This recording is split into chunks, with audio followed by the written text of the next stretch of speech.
आप देख रहे हैं समाचार 30 लाइव। आइए नजर डालते हैं आज की खास खबरों पर। गाजियाबाद लोनी विधानसभा से बीजेपी के विधायक नंदकिशोर गुर्जर ने एक बार फिर दिया बयान। ई रिक्शा वाले मामले में अगर नहीं मिला आदेश वापिस तो 1857 वाली क्रांति का सिपाही बनकर पुलिस कमिश्नर सिस्टम को बंद करने के लिए इनके ऑफिस में ताला बंद करने का करूंगा काम। पुलिस कमिश्नर सिस्टम ही नहीं, आवश्यकता है हर गरीब के साथ हूँ। कमिश्नर गाजियाबाद ने 2 रूट पर शहर के अंदर ई रिक्शा का संचालन किया है, जिसके बाद कल ई रिक्शा चालकों ने विरोध में दिया था ज्ञापन और लगाया था जाम। पुलिस ने की एफआईआर दर्ज, ई रिक्शा चालकों की ई रिक्शा भी किए गए सीज। विधायक बोले उपचुनाव में होगा इसका असर। समाचार 30 लाइव के लिए गाजियाबाद से मेरठ मंडल हेड अबरार खान की रिपोर्ट। ये विधायक जी, देश के यशस्वी प्रधानमंत्री माननीय नरेंद्र मोदी जी के द्वारा ई रिक्शा चालकों को एक सौगात दी गई, क्योंकि पहले रिक्शा पैर से खींचना पड़ता था। बुढ़ापे में वो अपनी रोजी रोटी कमाने में विफल हो जाते थे। उनकी समस्या को देखते हुए ऐतिहासिक सौगात देने का काम किया, जिससे पॉल्यूशन भी कम हुआ और ई रिक्शा के कारण वो अपना जो गाला बनाने वाले लोग थे, मकान छीनने वाले थे या रिक्शा चलाने वाले थे, उन लोगों ने ई रिक्शा खरीद करके अपने परिवार को पालने का काम किया। और ये लोग भारतीय जनता पार्टी के लिए एक तरफा माननीय मोदी जी को वोट करने लगे।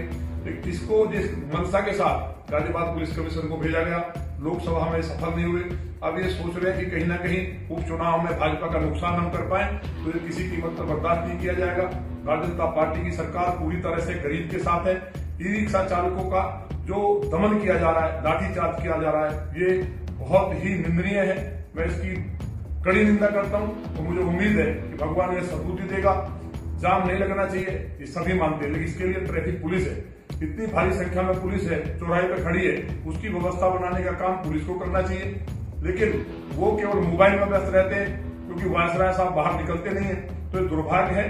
गाजियाबाद में अपराध जो बढ़ा है, आज तक के इतिहास में इतना अपराध नहीं हुआ, उससे ध्यान हटाने के लिए ये निर्णय लिया है, जिससे कि मीडिया का और जनता का ध्यान ऑटो रिक्शा आंदोलन पर जा सके। इसको हम कभी बर्दाश्त नहीं करेंगे और मैं स्वयं अगर जरूरत पड़ी ये निर्णय वापस नहीं लिया, क्योंकि जिस तरह के हालात बन गए उसमें मुझे मजबूर होकर के स्वयं ई रिक्शा चला करके उन रास्तों में निकलना पड़ेगा। ऑटो चालकों के साथ मैं एक एक गरीब के साथ हूँ, भाजपा के गरीब के साथ है।